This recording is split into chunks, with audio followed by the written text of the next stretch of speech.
नमस्कार दोस्तों, मैं सुखदेव साहू। आज बताऊंगा दोस्तों कहरवा फास्ट लूप है ये। तो इसमें टोटल दोस्तों 1 से लेकर 13 फाइल है, देख रहे हैं। इसको और ध्यान से देखिए और मैं इसको 1 से लेकर 13 फाइल को चला के कंप्लीट बताऊंगा दोस्तों। यहाँ पे 120 BPM है। हम अपना यहाँ पे 120 BPM पहले कर लेते हैं। अपना इस तरह से 2/4 किए हैं और इसको चलाएंगे दोस्तों अपना क्लिक के साथ।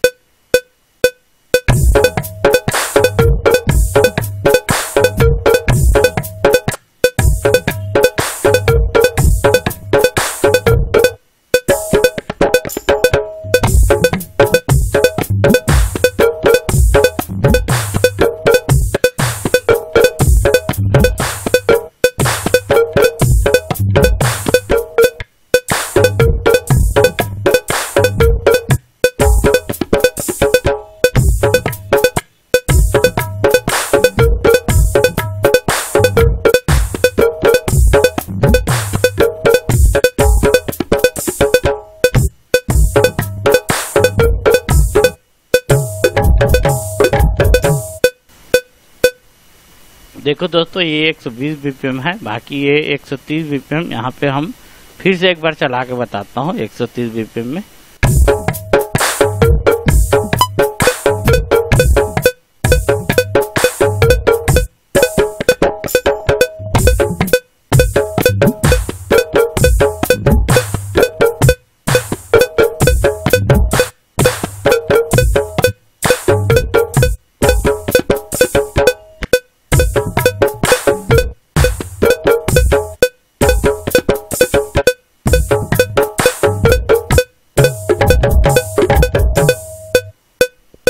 इस तरह का ये लूप आपको जरूर पसंद आया होगा। ओके, थैंक्स, नमस्कार दोस्तों।